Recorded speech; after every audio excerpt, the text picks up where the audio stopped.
इस कार्यक्रम में आज लाखों की संख्या में भीड़ हुई है। इतने बड़े कार्यक्रम का आयोजन आपने किया है, क्या उद्देश्य? मैसेज? कोई उद्देश्य नहीं है मेरे भाई, ये बहुत दिनों बाद हमारे घर में कोई शुभ अवसर आया है। हमारे बच्चों का 7 साल बाद मुंडन का कार्यक्रम है।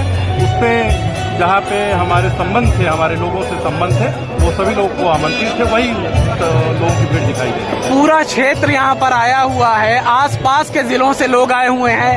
1.5 से 2 लाख की कम से कम भीड़ जो मैंने देखा और महसूस किया, ये सभी आपके व्यक्तिगत संबंध वाले लोग हैं। देखिए, मैं वो उसको भी क्लियर कर दे रहा हूँ। गाजीपुर लोकसभा के अंतर्गत जमानिया विधानसभा से मैं चुनाव लड़ा था, महज कुछ चंद हजार वोटों से चुनाव हारा। वहाँ की भीड़ है गाजीपुर लोकसभा की।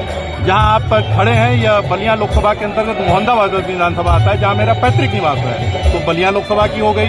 घोसी से मैं सांसद हुआ तो घोसी लोकसभा की भी लोग हो गए। और बनारस में मेरा जन्म है, वहीं पर मैं पढ़ा लिखा बड़ा हुआ, तो बनारस की हो गई। तो यह 4 जिलों की, बनारस, गाजीपुर, मऊ, बलिया, वहाँ के लोगों से मेरा एक रिश्ता है, एक नाता है। उन सभी लोगों को आमंत्रित था और सभी लोगों ने ज़्यादा से ज़्यादा संख्या में यहाँ पर आए हैं और बच्चों को आशीर्वाद देने का कार्य किया है। आपने लंबे समय से आप राजनीति में, छात्र राजनीति के बाद चाहे सांसदी के चुनाव तक की बात करें, अतुल राय का किस तरह का राजनीतिक कद है? हर बार आपने साबित किया है, जो भी चुनाव लड़े हों, और जेल में रहते हुए आपने घोसी लोकसभा से चुनाव जीता।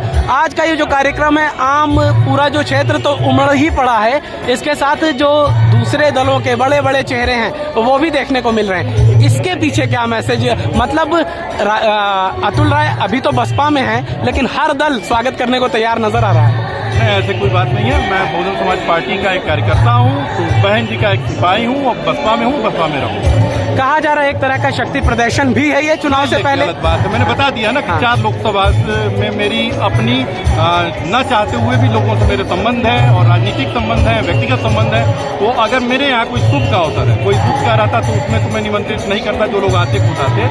लेकिन शुभ का कोई अवसर है और बहुत सालों बाद अगर हमारे परिवार में है और मैं उन लोगों को न पूछूं तो ये दुख का होगा। अब मैं उन बड़े नेताओं में और उन बड़े नेताओं के बच्चों की तरह नहीं हूँ कि किसी की शादी होती है और वो दुख के समय तो आके जनता के बीच में अपनी फरियाद रोते हैं, और जब उनके यहाँ रिसेप्शन होता है या वलीमा होता है तो वो दिल्ली के एक छोटे से 5 सितारा होटल या रेस्तरां में चंद लोगों को बुलाकर, बड़े ओहदे वाले लोगों को बुलाकर अपना कर लेते हैं। मेरा उस तरह का रिवाज नहीं है। मेरी जो जनता है, जो मेरी जो लोग हैं, वो यही जनता है और इन्हीं लोग के बीच में अपने सुख दुख को बांटते हैं। बगैर नाम लिए अंसारी परिवार को टारगेट कर लिया? वो मैंने किसी को टारगेट नहीं किया, मैंने रिसेप्शन भी कहा और वो आप दूसरे वाले शब्द पे चले गए।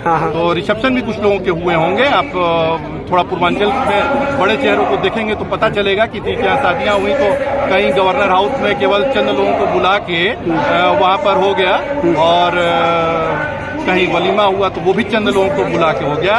जब दुख का आता है तब तो लोग आके अपनी झोली जैसी जनता के बीच में फैलाते हैं, और सुख का हुआ तो चंद 150 लोगों को बुला के, बड़े व्यापारियों को बुला के और अपने व्यक्तिगत लोगों को बुला के एक 5 सितारा होटल में या रेस्तरां में अपना कर लेते हैं। मेरा वो स्वभाव नहीं है। मेरी अगर दुख में मेरी जनता भागीदार है तो अवश्य ही मेरे सुख में भी मेरी जनता भागीदार है। जमानिया विधानसभा से अतुल राय चुनावी मैदान में आ सकते हैं? ये नहीं, ऐसा कुछ नहीं। देखिए, ये जमानिया के ही लोग हैं। ये ढड़नी गाँव है जहाँ से मेरी जमानिया विधानसभा शुरू होती है, वहाँ के प्रधान रहे गुड्डू भाई। लेकिन इस तरह का कोई नहीं है कि मैं चुनाव के लिए यह चीजें कर रहा हूँ। और यह केवल एक नहीं, इसको अगर हटा के भी बात करें तो क्या विधानसभा चुनाव में जनता कहेगी, जो मेरी जनता कहेगी, वो कहेगी विधानसभा लड़ने को विधानसभा लड़ूंगा, वो कहेगी लोकसभा लड़ने को लोकसभा लड़ूंगा, वो कहेगी कुछ मत लड़ो, केवल घर बैठो तो घर बैठो। जमानिया या कोई और विधानसभा से मान लेते हैं कि अगर आप चुनावी मैदान में आते हैं, चुनाव लड़ते हैं, तो उसके बाद क्या उसी तरह का नाता घोसी लोकसभा से रहेगा जिस तरह का नाता चुनाव जीतने के बाद? ना कि 2017 में जमानिया लड़ा, उसके बाद गया नहीं जमानिया, मतलब 18 तक रहा। 19 में बहन जी ने घोसी का प्रत्याशी बनाया, वहाँ की जनता ने मुझे चुनाव जिताया। जहाँ की जनता मुझे चुनाव नहीं जिता पाई जिस विधानसभा की, वहाँ जब मैं लोगों को नहीं बुला तो मेरे जैसा कृतज्ञ कोई नहीं होगा अगर मैं घोसी की महान जनता को भूल जाऊँ। यानी जीवन पर्यंत जब तक मेरे शरीर में प्राण है, जब तक मेरे रगों में लहू जल रहा है, घोसी की एक एक जनता के लिए मेरा सर्वस्व समर्पण है। यानी जेल में रहते हुए भी जिस तरह से आप घोसी के बीच आपदा विपदा में उपस्थित हुए, कहीं ना कहीं जेल में रहते हुए भी अपने लोगों के जरिए उपस्थिति दर्ज कराई। मेरे भाई किस्मत के धनी हैं वो लोग जो आज जमानिया में, जो घोसी में निर्वाचित हुए हैं। अगर अतुल राय रहे होते 5 साल तो पर्चा भरने में सोचना पड़ता, चाहे वो किसी दल का होता, कि पर्चा भरूं कि न भरूं। विरोधियों की साजिश की वजह से जनता से दूर रहा, इस वजह से लोगों को मौका मिल गया और मैं चुनाव नहीं लड़ा। नहीं तो अगर मैं 5 साल जनता के बीच में रह गया होता तो फिर वहां की कहानी कुछ और है। बहुत धन्यवाद।